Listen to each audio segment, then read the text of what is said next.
अगर मैं तुमसे पूछूं, प्रकृति का सबसे बड़ा रहस्य क्या है?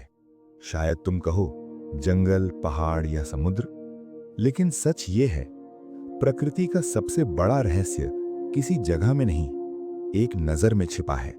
एक ऐसी नजर जो ऊपर से सब देखती है, पर कभी घमंड नहीं करती। वो नजर है बाज की। वो उड़ता नहीं, वो ऊंचाई को अपना स्वभाव बना चुका है। आज हम जानेंगे प्रकृति के एक ऐसे प्रहरी के बारे में जो करोड़ों सालों से धरती का संतुलन संभाले हुए है। आज वन सूत्र में बाज, करोड़ों साल पुराना आकाशीय योद्धा। क्या तुम जानते हो, बाज कोई नया जीव नहीं है। वैज्ञानिकों के अनुसार बाज जैसे शिकारी पक्षी करीब 5 से 6 करोड़ साल पुराने हैं। डायनासोर के विलुप्त होने के बाद जब धरती फिर से जीवन सीख रही थी, तब बाज आसमान में उड़ चुका था।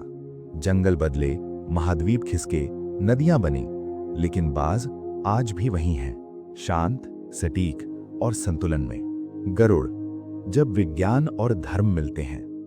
हिंदू धर्म में बाज को सिर्फ एक पक्षी नहीं माना गया, उसे जाना जाता है गरुड़ के नाम से, भगवान विष्णु का वाहन। गरुड़ शक्ति का नहीं, दृष्टि और विवेक का प्रतीक है। शास्त्र कहते हैं, गरुड़ ऊपर से सब देखता है, लेकिन हस्तक्षेप तभी करता है जब धर्म डगमगाने लगे।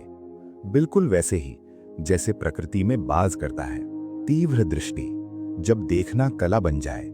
बाज की आंखें प्रकृति की सबसे एडवांस टेक्नोलॉजी है। उसकी आईसाइट इंसान से लगभग 8 गुना तेज होती है। जहां इंसान 100 मीटर दूर देख पाता है, वहां बाज 2 से 3 किलोमीटर दूर छोटी सी हलचल भी पहचान लेता है। घास में छिपा चूहा, पत्थर के पीछे सांप या उड़ता हुआ छोटा पक्षी, बाज के लिए कुछ भी अचानक नहीं होता।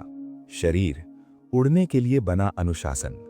बाज का शरीर हल्का होता है, लेकिन बेहद शक्तिशाली। चौड़े पंख, मजबूत छाती, नुकीली चोंच और लोहे जैसे पंजे। उसका हर अंग एक ही उद्देश्य के लिए बना है, सटीक नियंत्रण। वो हवा से लड़ता नहीं, वो हवा को समझता है। धैर्य की उड़ान, जहां जल्दबाजी हार है। बाज घंटों तक आसमान में मंडरा सकता है, बिना पंख हिलाए। इसे कहते हैं थर्मल सोरिंग। वो इंतजार करता है, देखता है, समझता है, क्योंकि बाज जानता है सही समय ही असली ताकत है। और फिर वो पलाता है। कोई आवाज नहीं, कोई चेतावनी नहीं, बस एक गोता। कुछ बाज 200 से 300 किलोमीटर प्रति घंटे की रफ्तार से नीचे की ओर डाइव करते हैं। ये हमला नहीं, ये एक अंतिम सटीक निर्णय होता है।